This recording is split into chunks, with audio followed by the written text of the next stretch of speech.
Slack Tail Squad, assemble.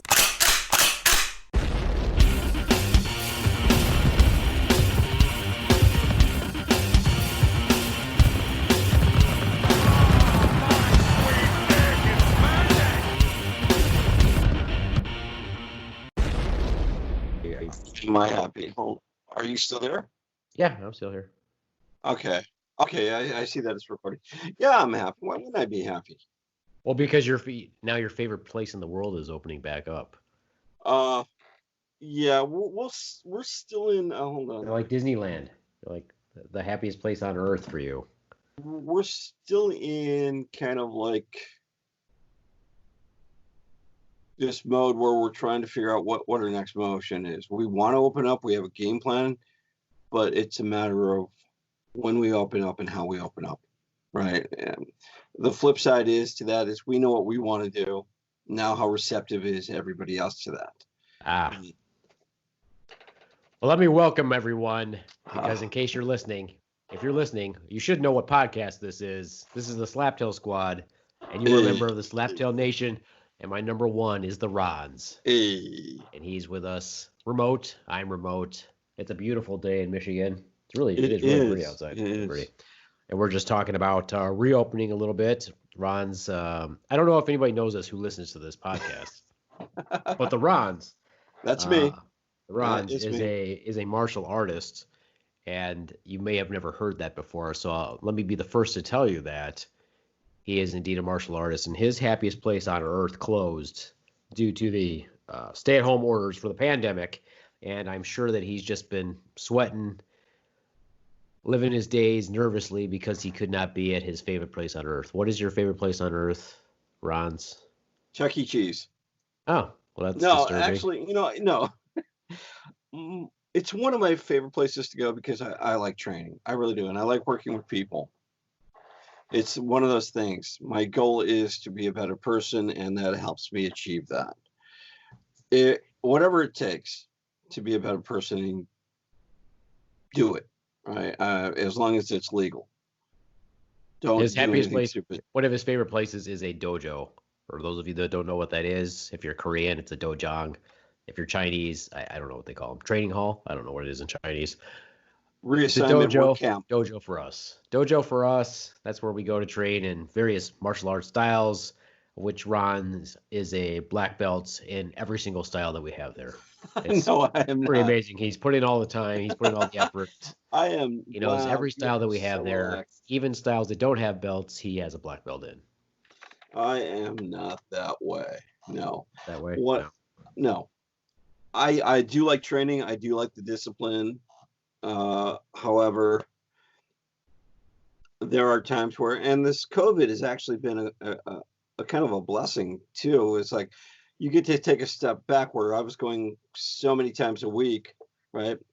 You dedicate so much time, and then how do you take a step back and breathe if that's all that you're doing? So, a month off here or there is not too bad after doing it for so many years, right?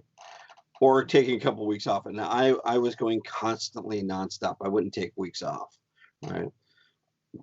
I was training. And the only time I took training off is when there was like a snowstorm or a blizzard or the power was out. And at that point, there's no sense in going, but no. I always went. By the way, I love how your background looks on you, but every time you shift your head, you see these lines behind you. Yeah. Well, there you go. And I can completely move. No, the image needs to be flipped. It's got the Slaptail Squad there. I just did it for fun. I don't remember how I did it. You just have to play around with the Skype a little bit. We are using Skype today. I'm drinking coffee. The Ronz likes coffee. I like coffee. Today I'm drinking some Scars and Stripes coffee. And if you want some Scars and Stripes coffee, by God, you can go online and you can get some Scars and Stripes coffee from friend of the show and veteran. Likes to post a lot about her coffee, which is a smart thing to do, obviously, if you're a business owner. And how can they find that website, Ronz? Well, actually, I was taking down a note on what not to say during the podcast because I always say something stupid. That's good. And you know why it's important that you take down notes of what not to say during the podcast? I'm going to tell you why. Because we are podcasting on a Monday. And let me apologize to our listeners who are used to me posting the podcast on Sunday so that they can listen to it during their work week. And so obviously I am a little bit late. And the reason why is I worked this weekend. I did not feel like I was going to be able to do the podcast on Saturday and get it ready by Sunday. And on Sunday, I didn't feel like I should bother the Ronz. I got out of work late because I had a lot of patients. Yeah, throw me under the bus there. And then I had then I have an hour drive, and I was trying to hang out with the family. But if you would like to get coffee from friend of the show at Carrie's Scars and Stripes Coffee Facebook page, you can go to ss.coffee/Beavers, and that will take you directly to her Scars and Stripes coffee page, and you can order coffee from her. And I suggest that everyone does it because yesterday was, you know what, Ronz? What was yesterday? Flag Day. Yesterday was Flag Day. Was yesterday Flag Day? Yeah, sure. June 14th is Flag Day. Was it? Yeah. Oh, okay. Or type it here. You know what? I'm using my RJ's triple monitor setup. I can podcast and I can look up facts. So June 14th holidays. Right. Oh, well, it was the 165th day of the year. I should type in when is Flag Day. So when is Flag Day? Let's figure this out. Sunday, June 14th. All right. Are you referring to Father's Day? No, I'm not referring to Father's Day. I'm actually, not only am I referring to Flag Day, as you said, but I'm also referring to the Army's birthday. Oh. 245 years old. Happy birthday, Army. Yay. Hoorah. Right. Is that why we have Flag Day to remember their birthday? I don't think so. Anyway, happy birthday to the Army. More cake and coffee for them. I also want to say that in the same vein as that, this week we lost a veteran that was very close to my wife. Very nice guy, Mr. Mims. He was a sergeant major in the Army, and he passed away this week. Lots of health struggles, but I got to meet him a couple times. Complete, total badass. So the world lost a badass, but he was very happily married. He touched a lot of people's lives, and he will be sorely missed. Oh, well, my condolences to him and his family, and thank him for his service. Till I see you again in Valhalla, sir. Valhalla. Why do people pronounce words wrong? What's Valhalla? It's sort of like one of those, I don't know. That sounds so wrong. I thought it was Valhalla, not Valhalla. What difference does it make? It's the same fucking thing. Anyway. Yeah. Anyway, I'm not Norwegian, and I'm not Scandinavian or anything like that. It's just one of those things we say. Or, same thing. Persians, come and get them. Anyway, also wanted to say that there's a story that I wanted to tell you too, Ronz. It's kind of an interesting story. Yeah. A few years ago, I was working at this office, and we had a Christmas party.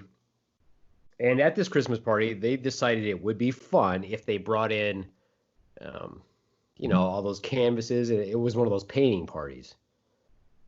So, you go in, they give you instructions, and they're like, yeah, draw this happy little line or draw this. And at the end of it, if you sit through this whole fucking thing, you would have this landscape picture that would look like, the example that they were showing you. Now, to me, that's one of the most lame fucking things that you can possibly do. I was not interested. I did not want to do it. I was like, I thought we were just going to have something to eat and get the fuck out of there. So everybody was like a Bob Ross thing? Yeah, it was one of those painting parties. You never heard about those? No, I've heard of blanket parties. I figured that's where this was going. You're ex-military like me, and I figured you screwed up and someone was going to get happy. No. Anyway, and it was at a restaurant, and so everybody's like, parties there. Everybody's intently following the instructions and taking it very seriously and trying to draw this landscape. And I was bored off my fucking ass. So I basically just did the background a little bit. And then I'm like, I'm not going to do this because I think it's fucking lame. And so I just started drawing other stuff on there. I drew a C-130. I painted a C-130 airplane on there. Okay. And I drew paratroopers jumping out of it. Much like you see on the Slaptail Squad there. Were there a lot of beavers? No, it was it. Let me say, I'm not a good artist, so it didn't look good in the first place. Okay. So I just kind of scribbled this on there, and I think at the bottom I drew like a little winter landscape because it was Christmas time, and I put like a tank down there, Okay. and I think I drew like I painted like a helicopter also. So I finished this whole painting. Everybody else was intently doing theirs. I'm like, fuck that, I'm not doing it. I want to get the fuck out of here. And I took this painting home and showed it to my wife and daughter, who were of course laughing and thought it was ridiculous. And I gave it to my wife, and I'm like, here, this is for you. Yeah. And my wife took that painting to where she works. My wife works for the Department of Veteran Affairs. And she put it in her office, in her exam room where she sees patients. And which I think is hilarious because it looks completely ridiculous. I can't believe she did it anyway. I think she did it just to make fun of me. And she put it in there, and believe it or not, Ronz, I'm not lying, they love that picture. Yeah. She gets compliments on it all the time. And people are always, she's had a bunch of people try to convince her to put it in an art show. People insist that it would make lots of money by selling it. And she just laughs her head off, and she tells them all the story. She's like, no, you don't understand. This painting that my husband did. He has no talent. It looks terrible. And she tells them the whole story, and they're like, "Oh no, it's amazing, it's beautiful, et cetera, et cetera." So my they don't daughter, think you're kind of special because you painted this, like one of those special kids or special adults that painted right? this. Well, now that you say that, my daughter said something like, "It looks like it was done by a third grader, like a blind third grader or something like that." So anyway, one of the people that I think has also commented or complimented the portrait is a paratrooper, and he knows that I'm a paratrooper. And I don't know, all these guys are always telling my wife to tell her to say hi to me. He made it. You probably can't see it very well, obviously, but let's see if I can put it in the frame for you to see. Can you see that? No, I can't. All right. Well, I can. You can kind of. If you didn't have anyway, that background going, it could, but I can't see it. Let me try to angle it. Anyway, okay. Well, anyway, so he sent me this. He sent me this picture. And it looks like a pair of jungle boots it's a pair of jungle boots, untied, worn boots with American flag dog tags on it. And it's absolutely beautiful, but he did it in beads. It's all beaded art. And wow. So it took for fucking ever. And I think that probably the reason why he does it is to help calm his mind, because he probably saw action. So you know what you can do is take a picture of that if you can and put it up on our Facebook page. I can do that. And then also, if you want to, we can put it on our website, and we could ask people to comment on it. Tell us what you think. Yeah, you can comment on it as long as the comments are good. So if they're not, you can go fuck yourself. Well, it's just one of those things where I think a lot of talented artists don't like what they paint, but that's just me. Oh no, I will. That's not why I don't like what I made. It's terrible. I will have the Swan take a picture of it, and I'll send it to you. Okay. And you could see how bad it is. Well, this however is beautiful. So you're right. I will take a picture of this, and then we'll put it on our site and on our Facebook page, and we'll honor that veteran who made that. So I would, any artwork, by the way, that you have that you want to display, that I will gladly put out on our Facebook page, for the simple reason I think, if you're looking to expand your repertoire, I think that's a word I think, and it will help you generate more funds for me to play with.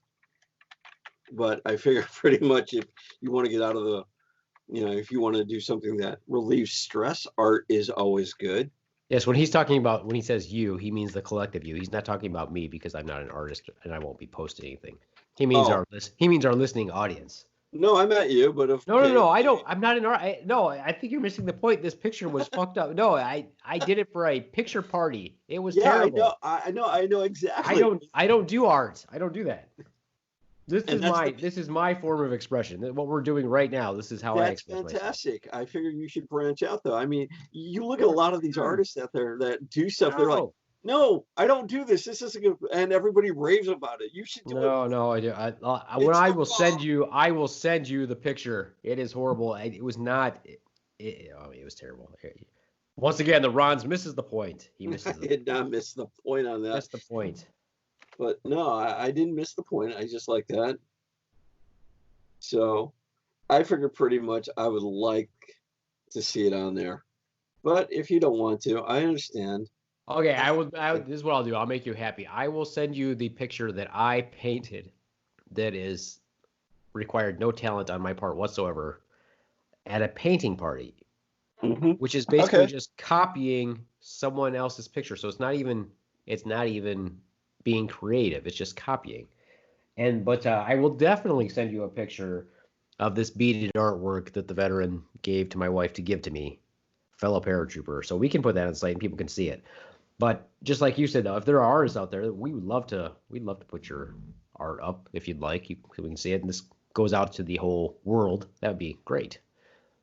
And of course, if you want anything done graphically or creatively, you can always try to commission Michaela, and you can find her information on our website also. And our website is what, Ronz? Slaptailnation.com. And he has it. He got it right. I got it right. Also wanted to say that doesn't hurt that I have it. Good. It doesn't hurt that I have it punched up, so I don't forget it. Awesome. Also want to say why it's very important that Ronz takes notes today is because I will be posting this podcast after we are done with this podcast, and I don't think I've ever done that before. So we're going to go with this raw. Yes, so I'm that. sure that you are taking notes to yourself that says, don't say this specifically. Is that what you've done? You know what? You're exactly right. Okay, I'm exactly right. Because afterwards, I remember you saying, damn it, now I've got to edit that at one, lucky for you. And since it's just you and me, and not some of the other members of the Slaptail Nation, that's good because you don't know what they'll say. And you won't have to go in and edit behind them. I think that you're the only one that's fucked it up. No. But well, you know what? I'll take that hit. I will take that hit. That's all right. That's fair. Back to the whole dojo thing, though. I liked that. I see that I got an email or a text rather, a group text from my sensei saying that we were going to start back up. Oh yeah. And that we're going to be doing weapons work primarily outside, if the weather permits. Which is fun because we don't do a lot of weapons work, and that was my suggestion, but I only talked to you about it. I didn't suggest anything to my sensei because I wasn't even sure I was going to go back. But so that's the plan for us for now. Well,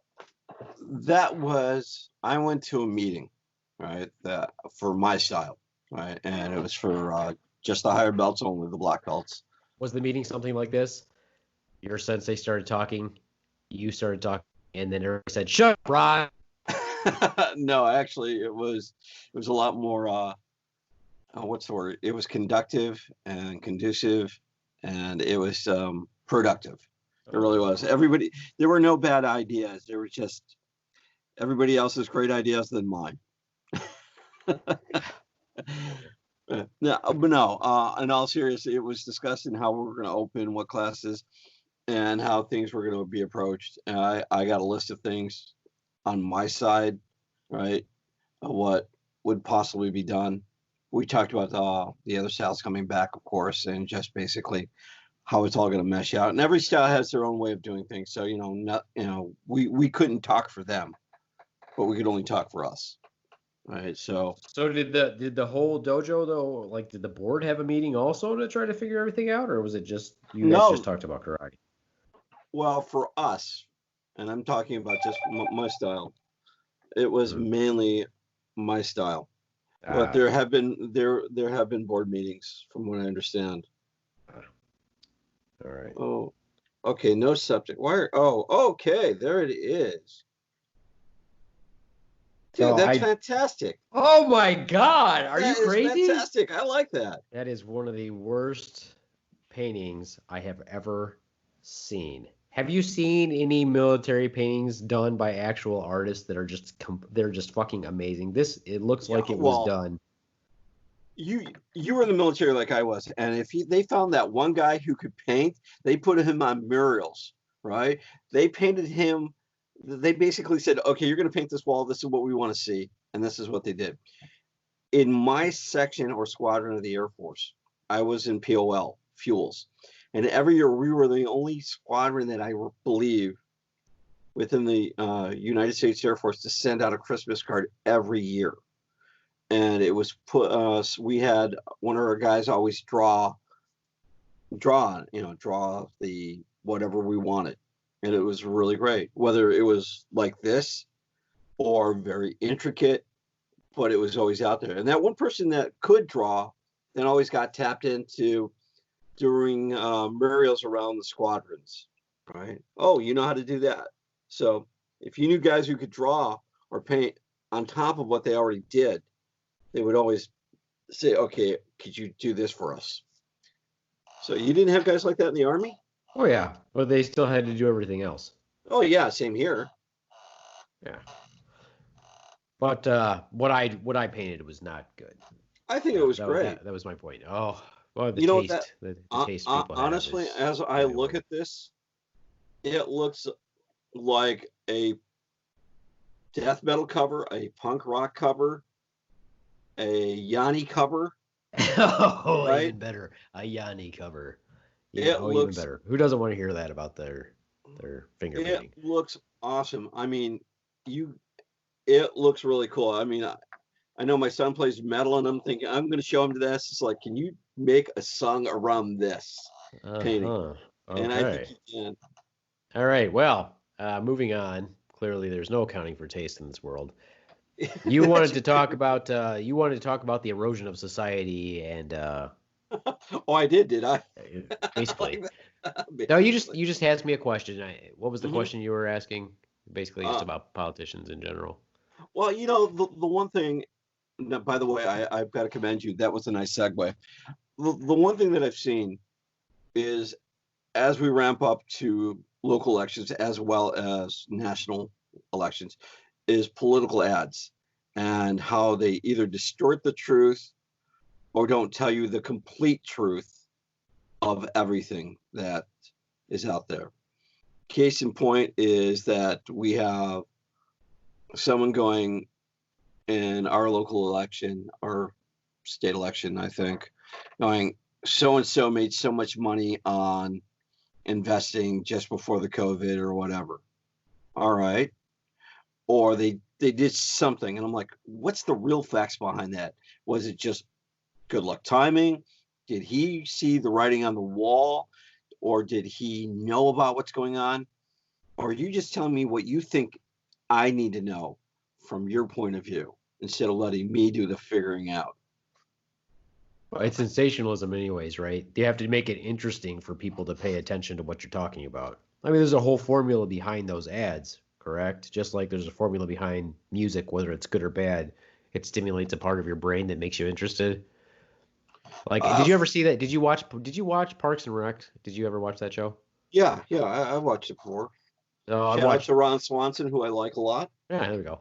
There's an episode, or there's a series of episodes where Leslie is running for city council, and she's got Ben, who is her campaign manager, and she's running against the local guy, Bobby Newport, who's played by what's his name? That was Ant-Man. Okay. Paul Rudd. But it's played by Paul Rudd, and they're talking about how to make these campaigns, and she wants to make this nice campaign, but Ben wants to make this smear campaign. And there's this scene where it's Ben and Tom and Jerry, and they're talking, and he's like, they're doing like the voices, and Ben's like, Bobby Newport's never had a job his whole life. And Tom's like, Bobby Newport. And Jerry's like, Bobby Newport. And they just keep doing it over and over again. And they're like, they just keep saying Bobby Newport. And then Jerry says, Bobby Newport. And then Ben's like, all right, Jerry, you're just wasting time. Because they always fuck with Jerry, Gary, Larry, whatever you want to call him. Whoever.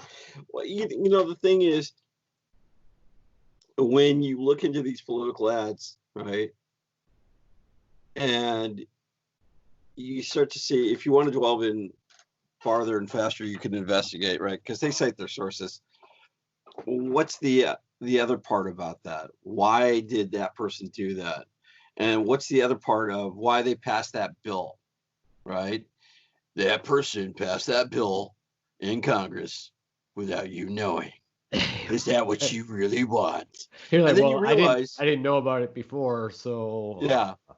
And then you realize they didn't pass it without your knowledge, or if they did, it was one of those last minute session calls, and they had to get that bill in, and they said, "Hey, if I don't get it in now, I'm never going to get it in," right? right. Instead of waiting for, sort of like reacting, they want to react right away and get it done, right? And they don't get a chance to bring it to the people like it should be, but they have to move on it fast.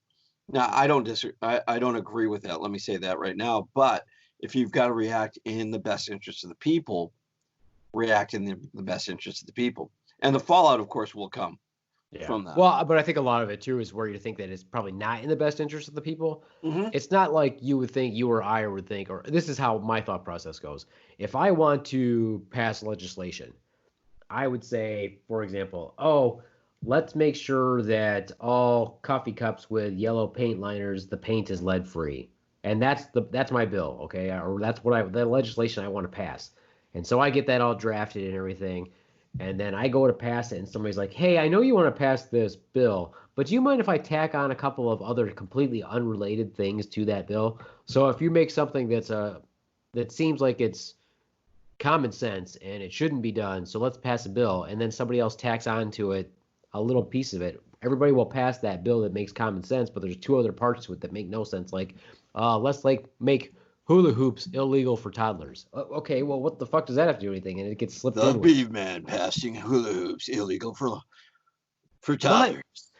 My toddler really loves hula hoops, and now because of a bill the Beaveman passed, my toddler can no longer use a hula hoop, and because of this, she's turned to crack. Exactly. The Beaveman has allowed yellow lead paint into your society. Is that the man you really want for our Congress? Right? Stuff like that. And when they realize that if they would have passed that because somebody else put that stupid shit on there, they said, no, we're not having that stupid shit. So they kill the entire bill. They're like, now you become the villain, right? Right. And well, that's what I think. gets me. As a person who uses common sense, in my mind, in the grand scheme of things, when somebody passes a bill, there's only one part of it. But I know that's not how it is. I know that there's 50 parts of it, and all anybody focuses on what is the main part of it. But they slip that legislation through that's got all this other stuff on it that really has nothing to do with the main point. But it's just something else that got tacked on. And they're wheeling and dealing with each other, because if I support your bill, will you support my bill? Well, that's politics for you. Right. There's a line in one of the Pirates of the Caribbean movies that I love when they're all arguing about who should be king of the pirates, right? And they're yelling back and forth, right? And I think it was, and it's really good.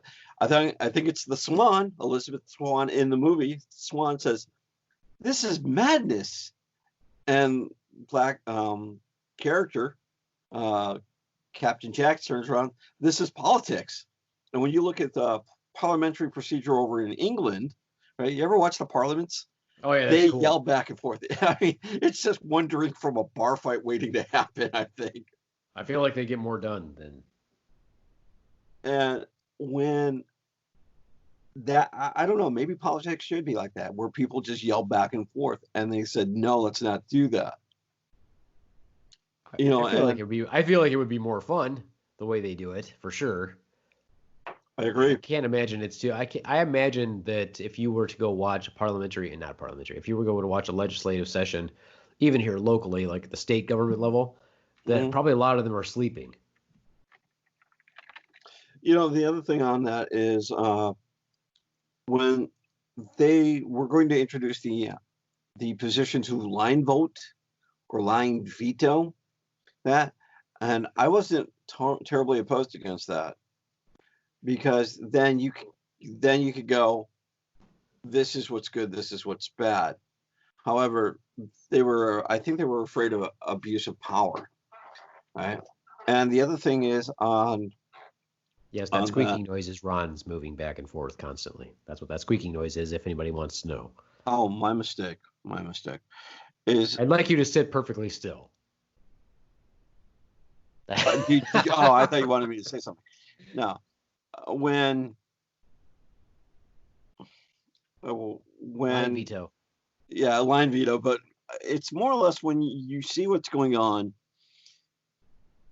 Is it really good for with the legislation and what they're trying to pass? I mean, what gets cut, what doesn't get cut, and that's what really the madness is to me on these political commercials, right?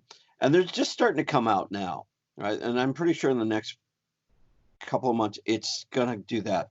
I remember when growing up, it didn't have to have that tagline, and the Beaveman approves this message, and I'm like, all right. It used to be slanderous. It used to be crap, and there's a lot of mudslinging. But now there's a lot of there still is, but now it's I didn't approve this message. Paid for by the Beaveman who hates hula hoops, right, or whatever.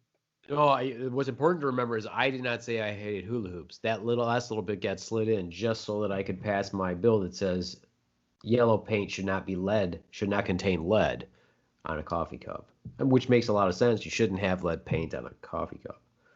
So But see, again, my law makes perfect sense, but somebody who had another agenda slid in a tiny piece of it to ban hula hoops for toddlers. Which in general, I mean, I've never seen a hula hooping toddler. I'm not saying they can't try. It'd be fine. It'd be funny. It'd be really funny. They'd probably find a YouTube video of a hula hooping toddler, which would be probably pretty hilarious. What do you think of these political ads that are going to start coming out? Well, I don't know. The good thing is I don't watch local television, so I don't have to hear. Mostly the ads I see are on, on like Facebook or whatever. Not saying Facebook has them, but just like in general I have like the New York Times app, and so I just see like constant snippets of what's going on. It's always constantly updated. Or you've got the Apple phone where it's got Apple News, so you can see a little bit about that in that respect. Okay.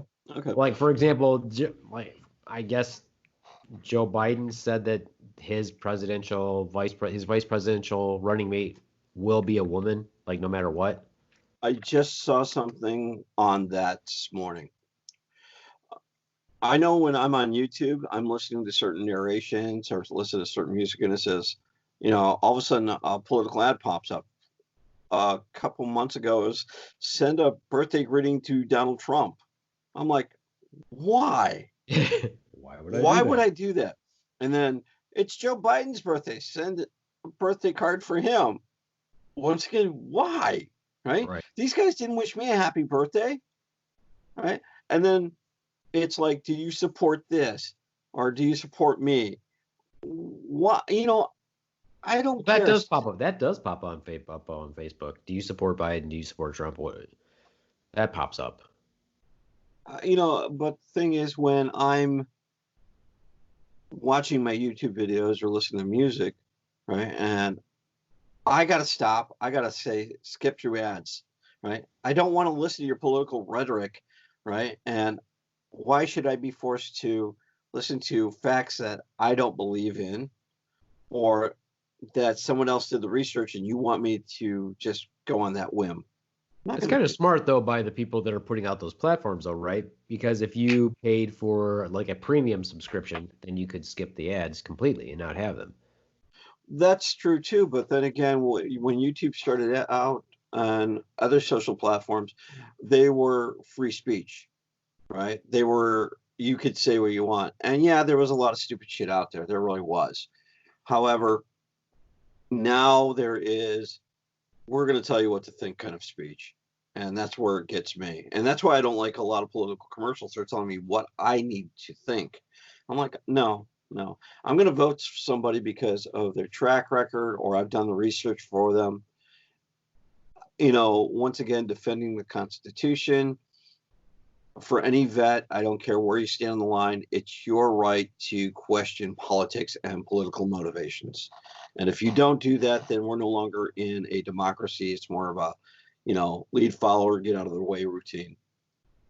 What do you think about not saying specifically, what do you think about the protest for right now, but what do you think about the president's saying that if the governors couldn't take care of the protests, if their police forces couldn't take care of the protests, and the National Guard couldn't take care of the protests, that he was going to call in the active duty military? What was your opinion on that? Well, let me take that back a few years with Obama, right? And the same thing was almost going on with him, but he refused to step in, right? And a lot of police officers, a lot of people got upset because he wouldn't step into state politics, right? He was separate. I don't know if he was separating himself, but I'm pretty sure he was briefed on matters like that.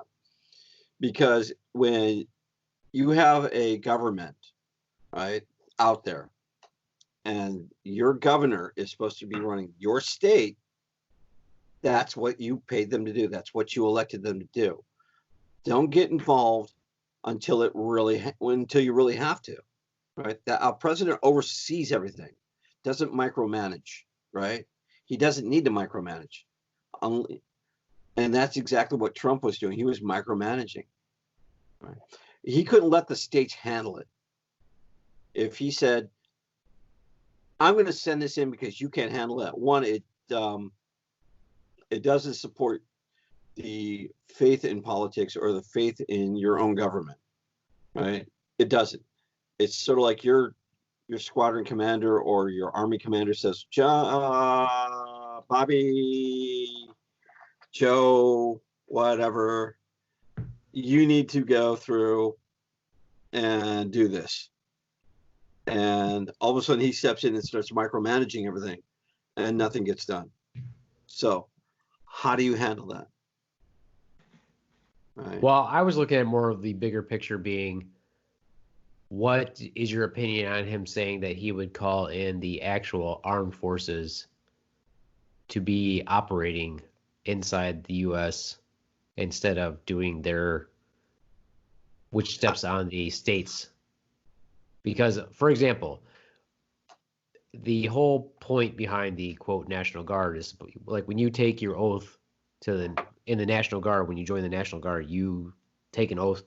You take two of them. You take one overall in general, but then you also take one to the governor. And the whole point of the National Guard is supposed to operate as a force inside the states, inside your state. So when they called up, like when they had the, Afghanistan and Iraq, and it's been going on forever and ever, they're calling up National Guard units to go serve, which they've been doing since the beginning. National Guard and Air National Guard, all those units. And all those people were like, well, wait a minute, why am I going to Afghanistan if I'm in the National Guard? I took an oath to serve inside the state, which to me already violated the principles of the National Guard. That's what the reserves are for, and that's what the active duty military is for. The National Guard is supposed to be the reserve force for the state. So I've always had a problem with them doing that in the first place. Now, obviously, during the Afghanistan and Iraq wars, that's not the first time they did it. There were National Guard units in Vietnam, apparently, but that's what the reserves are for. So if there's supposed to be a reason for a separation, just like when Trump says, hey, if you can't handle this, if the National Guard can't handle it or your police force can't handle it, I'm considering bringing in the active duty army, where he was talking, I think mostly he was talking about the military police, the active duty army military police. So are we talking almost like Vietnam era protests when the National Guard was brought in? No, I'm not talking about that. I'm talking about there were National Guard units that went to Vietnam. No, I understand that, but I'm comparing that time to now when there were riots and protests in the street and the National Guard was called out to patrol the streets, but not the actual military. And I know I'm going to catch flack for that. Right, but he threatened to call the actual military. National Guard was already being used. He threatened to say, if you can't handle this, I'm going to call in the actual army. I don't think the National Guard was called in at that particular time, and only after. No, the National Guard was already patrolling D.C. What are you talking about? He did call them up. Oh. Well, he had to get to that church somehow. Right. I saw that too. I thought that was, There's been a National Guard in more than one area. Well, okay, I can understand the National Guard in D.C., regardless of who's in power, right? Whoever sits on that presidential seat, the National Guard has to have a presence. Sort of like there was a debate with gun control issue a few years ago with Obama, right? And they were saying, why does Obama's security team get to use certain types of weapons, if I remember correctly now? I could be wrong about that. And then they're thinking, why does he get to protect his family with weapons and we can't? And then I'm thinking, you're an idiot. This guy's the president, the leader of the free world. You've got to protect him. Just like Trump, right?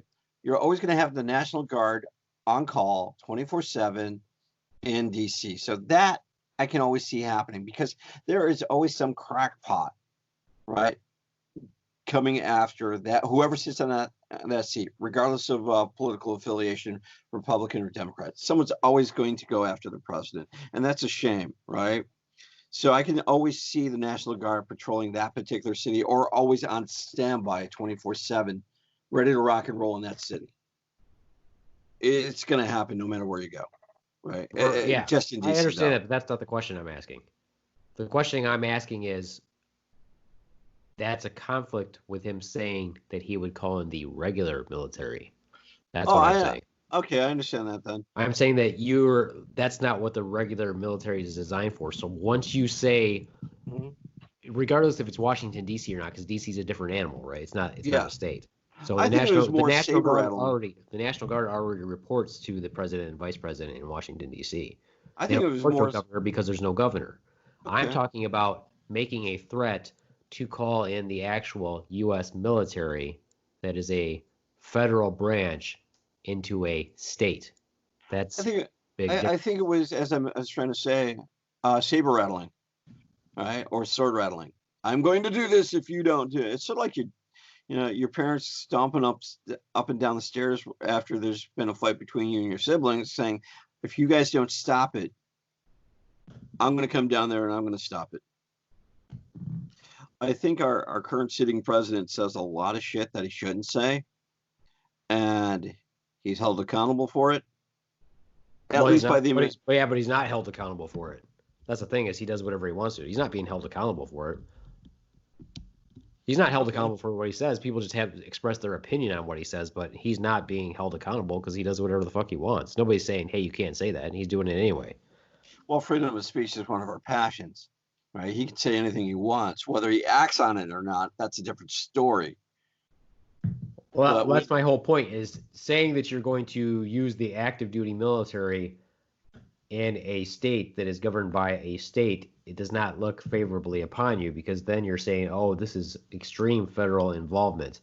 And the actual active duty military would frown upon doing that also, because that's what the Guard is for.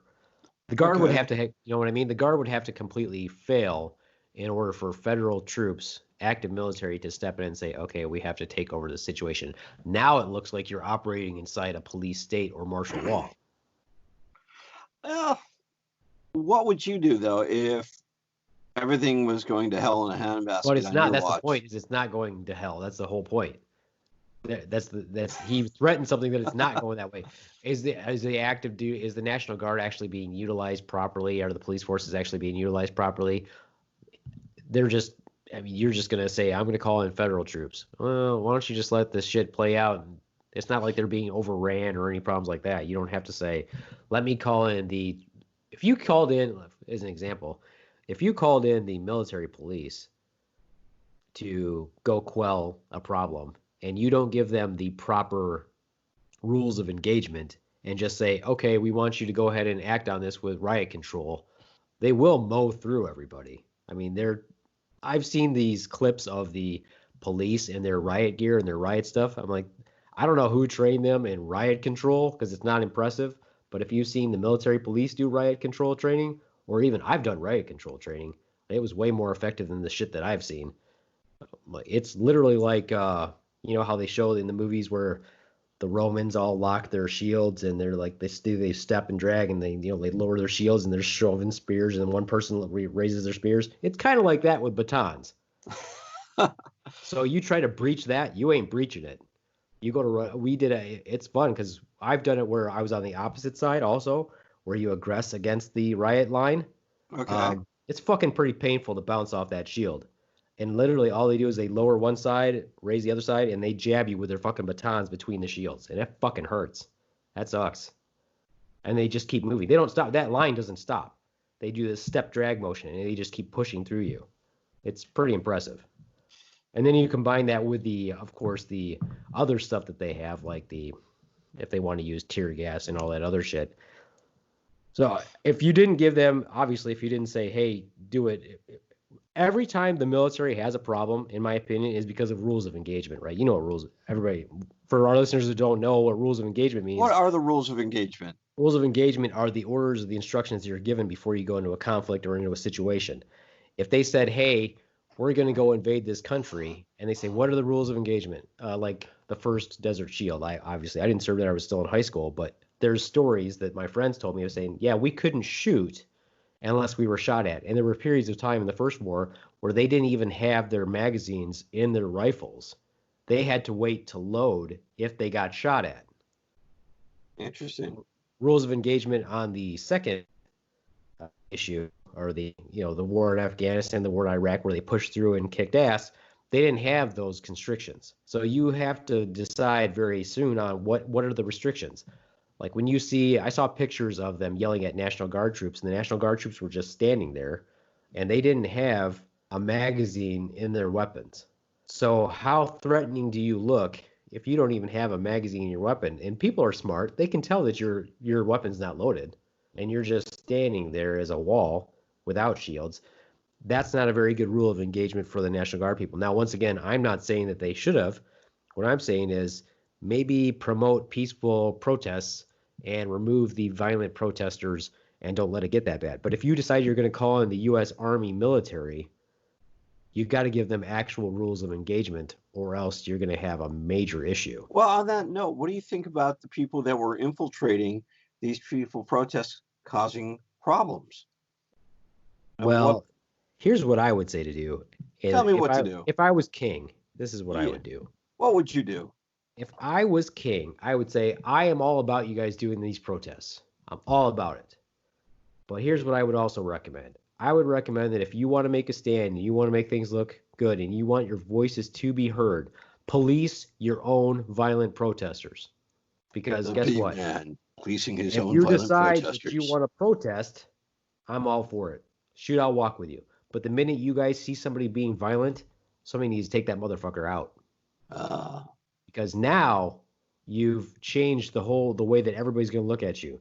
If you're burning buildings, that's not a peaceful protest. I'm not going to listen to people. Now you're going to, violence incites violence. So if you start a violent act, then you have to realize that you're going to be subjected to intervention from the police or the military or whatever.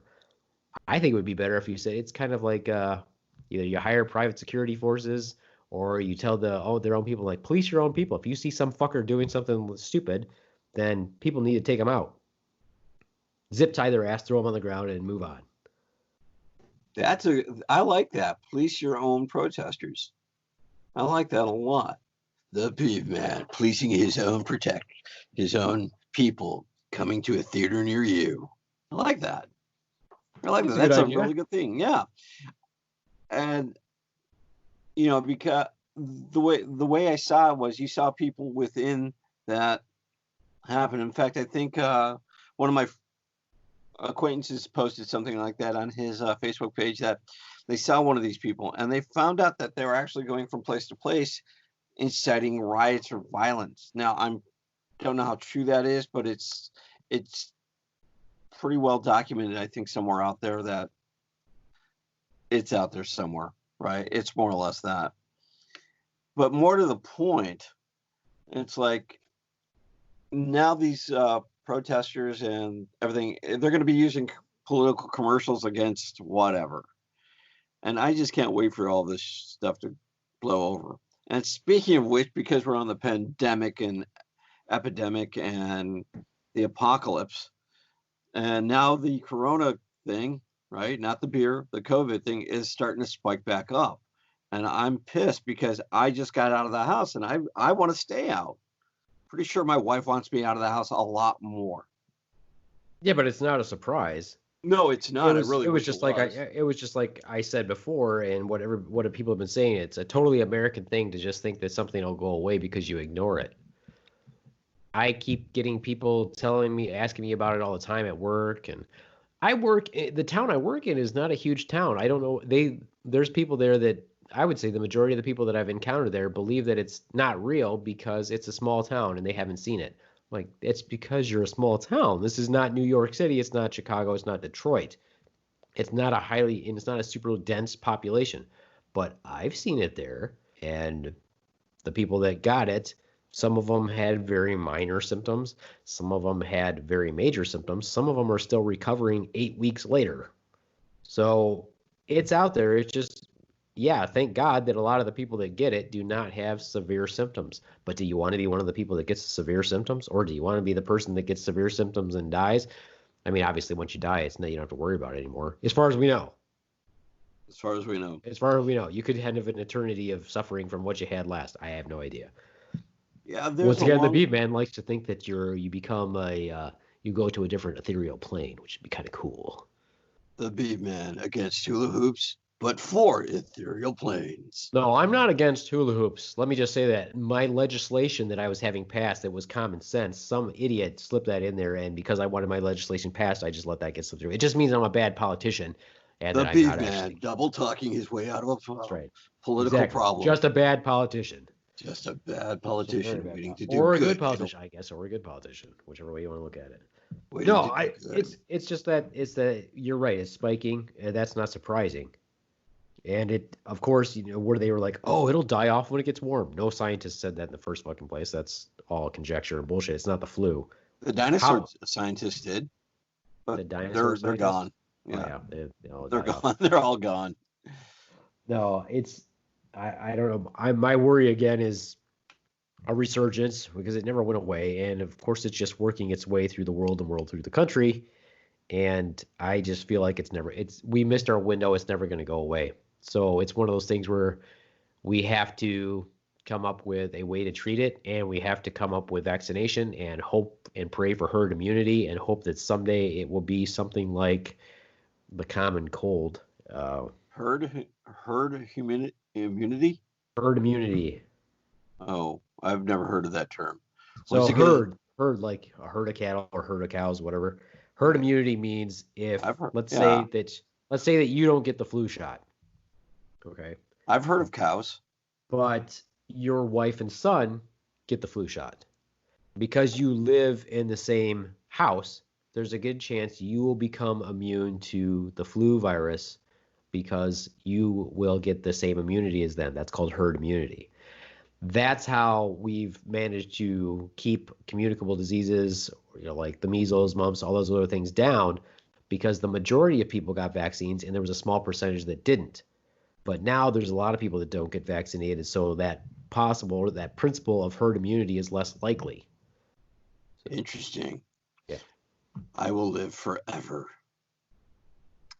Big shout out, by the way, to my son, who's now the big 19. Happy birthday. Belated, of course, to RJ, who's been on our podcast. So I'm very glad for him.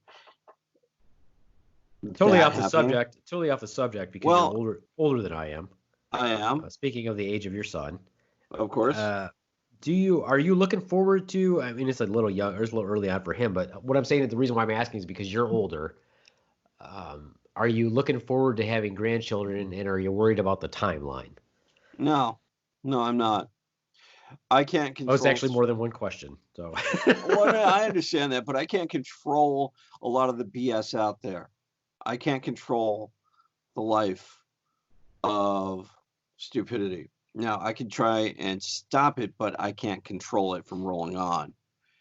We all live in our own little bubbles. You, me, whoever, right? And we kind of say, okay, this is what influences us. This is what doesn't. This is how I can stop it. And it's sort of like what's going on today. I can't stop people from being stupid, but I can choose not to be a part of it. Now, I'm not taking a blind eye. Once again, I'm going back to politics and doing the research, right? Because you're against hula hoops, or not against hula hoops. But doing this is how bad political slandering occurs. You keep saying that, but I have never said. Let me be clear.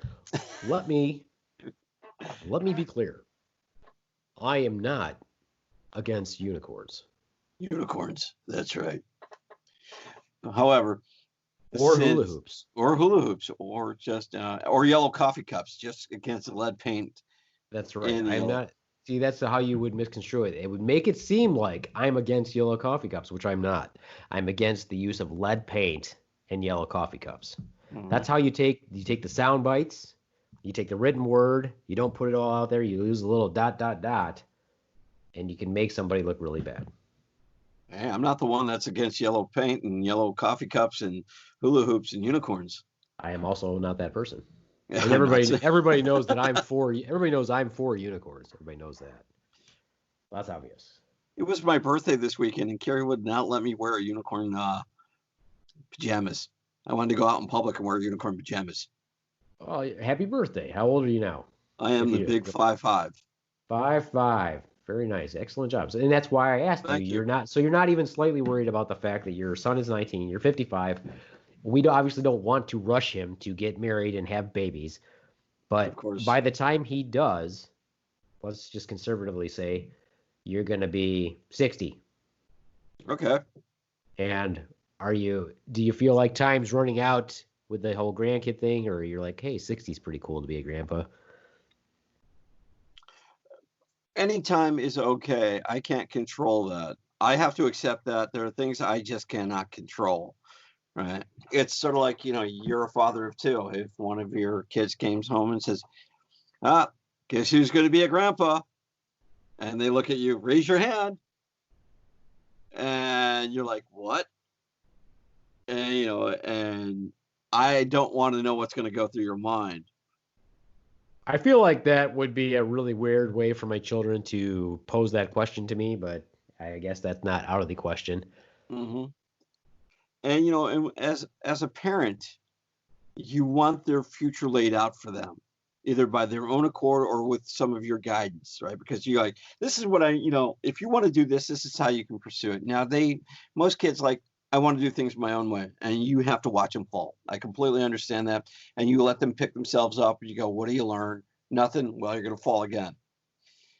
When that happens, you can't do anything. You can just watch. And that's the thing. If I say I don't want grandkids or I want grandkids, it's going to happen one way or another. If it does, I have to accept the inevitability of either outcome.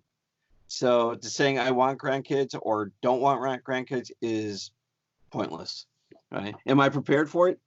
I don't think anybody ever is, right? It's just one of those things. And I just learn to roll with the punches. Right. I just want my son, or for that matter, any kid, before they have kids, enjoy life before you have to settle down. Right. Or enjoy life, but be a better parent than I was. Right. Be a better parent than what my parents were. Just be a better person every day. Right. Take time to listen. Right. Yeah. Don't get so hot under the collar like I did. If I was a poor example, learn from me being a poor example. That's all I've ever asked. Be better than me. I learned that mantra a long time ago from one of my dojo mates, and it's always stuck with me. Be better than me. That's all I've ever asked. Right. And what about you? Are you ready to be a grandfather? Well, I'm thinking about it quite a lot, but knowing my child who is older than your child, my son's 22. I didn't know that. I thought he was just like a 20-year-old, but I've seen Sky grow up. 20 is 22. I mean, he's still 20-ish. Mm. Thinking about that, and same thing, you want them to be all set in life before they have grandchildren, hopefully. On the other hand, I keep thinking in my head how nice it would be to have a grandchild, but obviously I don't want my daughter to have any children, but then knowing what a cornball my son is, I raised him to be pretty lighthearted and funny, and not as serious as me. So he's pretty. I will not say he's immature. My daughter called me immature yesterday. Really? And yeah. You never. To which I responded that I am not immature. I resent that. I'm not immature. I'm an extremely responsible person. I'm childish. There's a difference between being immature and being childish. I consider myself to be childish, but not immature. So, is the Beaveman childish or immature? Watch him vote legislation on yellow coffee cups. Exactly. And you decide. Exactly. So I don't know that. I think that he would be a great dad, but would I rush him into having children? Absolutely not, because first of all, he's not even fucking married and doesn't have a job. So that would be all pretty horrible, because as we all know, who listens to that Slaptail Squad on a regular basis, his plan is to be in the film industry, and that industry is on fucking hold right now. So nothing's being cranked out, nothing's being made. They're still trying to figure out their plan. It is, but if he's an independent person, right, and he's got a close group of people with him, right, that he knows are virus free, he can make independent films like that. Now, on a little bit bigger budget or a little bit bigger scale, yeah, I understand that. In fact, I thought he'd be cranking out like these like small montage, 2-3 more, minute videos.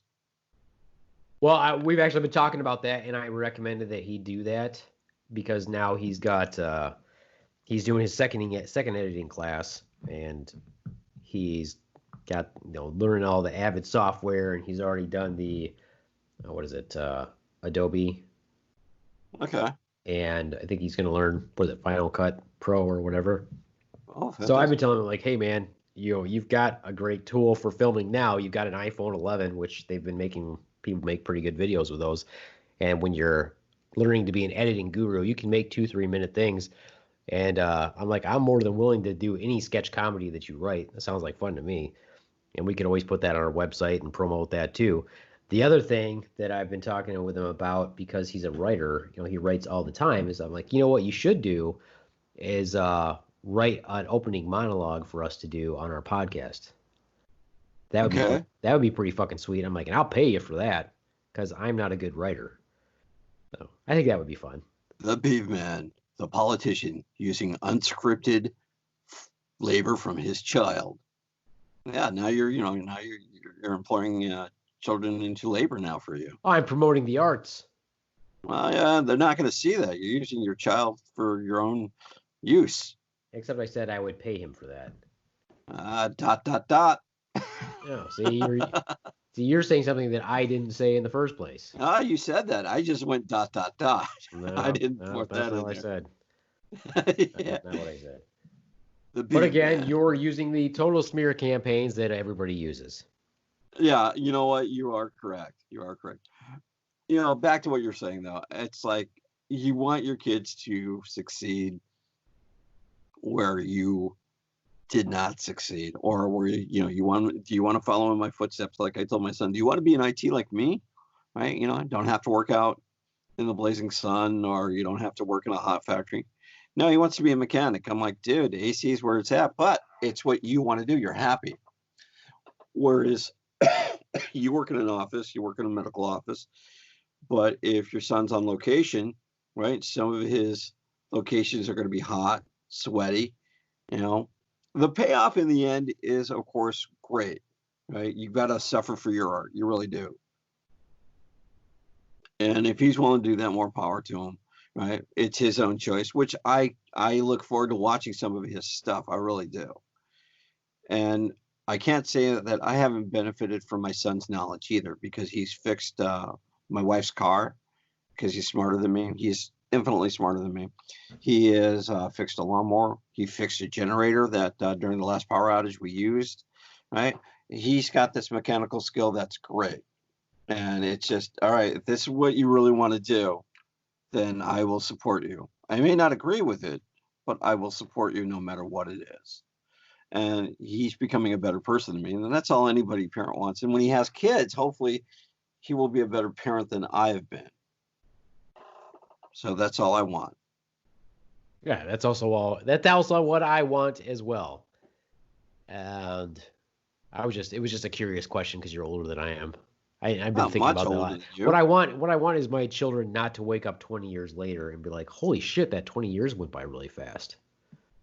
Well, that's how I feel right now, because it seems like yesterday my son was 3 or 4 years old and now he's 22 years old, and you're like, holy fuck, where did that entire time go by?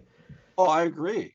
I mean, I just posted pictures of on my regular Facebook of my son when he turned 19, and it's got him in his these old pictures of him, and all I could do is just sit down and go, where did the time go? How could I have done better? Could I have done better? Could I have been more like the Beaveman, right? Send my son to film school, right? one of those things. You don't have that Cricket app loaded up, do you? No, I don't have to. Okay. But in the minds of the listeners, they're already playing the cricket sound in their head. Yeah. It's well, what do you want from your second child? Now, I only have one, but you have two. What do you want from your second child? I was pretty convinced from a young age that my daughter was a genius. And as time goes by, I think Now, that's the skillful liar, right?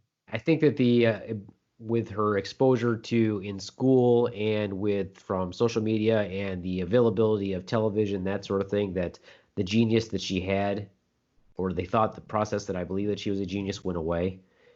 She's extremely intelligent. She's not a genius, but I also feel like she's underutilized her education. And I've always fully believed and told her from a young age that I really felt like she could use her mind to benefit mankind. I don't know if she actually feels that way, or if she's decided that her benefit to mankind might actually be to take over the human race in some way. I told my son the same way. However, with that said, where do you fall in the hierarchy of that plan? Well, she is the only, thinking back to when I was a kid and going to school and knowing my son and everything, I always had, whether it's what you became or not, most kids I knew always had, I'm going to be this when I grow up. My daughter really has never said that. She's never said, hey, I'm going to do this when I grow up. And here she is, she'll be 14 in September, and she's never really said, I'm going to be this when I grow up, which is, to me, is strange. She has no. What are her aspirations then? She doesn't say she has any. She says the only aspiration that she's had, and she's had this for a while, which makes, again, no sense to me, is that she wants to go to Harvard. That's all she ever says. But she also doesn't know why she would go to Harvard or what would be the point of going to Harvard. I think going to Harvard would be great. Well, I remember just before we went into your studio one day, she woke up, she came up, and she had that Lego or what is it, Eggo with waffle, and she turned around, put it in the microwave for a couple minutes or whatever it was, and then put like a huge pile of sugar whipped topping on that with strawberry, ate it, kind of looked at me, because we had that conversation, we were all talking. She kind of looked at me and then went, okay, I'm going back to bed now. And I thought, that's your typical teenager right there. Just the aspiration is to wake up, forage for food, see what's around you, and then head back into the cave. Mm-hmm. So I figured that's going to happen. Yeah, but I look at my childhood. I don't know what your childhood was like in regards to what kind of faith your parents had in you. Mine had none in me. In other words, they never said, hey, you can do anything you want to do. You can become whatever you want to become. They never said that. Those words never came out of my parents' mouth. Never did they say that you're going to be successful. As a matter of fact, my parents frequently said the opposite and said stuff like, you're going to be a janitor someday. They said that to me pretty frequently. Your grades are terrible. You're not that smart. You're going to be a janitor someday. You have a bad temper. You're not going to make it in life. You're going to end up like your uncle, who was murdered, incidentally. You imagine how that's like being told all the time, you're going to end up like your uncle. Wow. So that's what my life was like. But yet I had aspirations of what I wanted to be. Now, you take my children, which is the complete opposite of me telling them their whole lives that they're going to be successful, they're going to make a difference in this world. No matter what they do, they're going to touch human lives and make things better. So that's the complete opposite. So when you have one that I knew from a young age, I knew from the time he was a little boy, probably from the first time he saw the first Spider-Man movie, that my son was going to be somehow in the arts, whether it was as a writer or something. I knew that's what he was going to do. I never thought my son was going to be a scientist or anything like that. The Beaveman with a tragic story of upbringing, giving hope through his son. Right. I like that. That's a movie right there somewhere. I think Sky's next plot is my dad. See how he evolved from this tragic upbringing to my superhero, starring the Beaveman as the Beaveman, and the Ronz screwing up the podcast every now and then to add comic foil.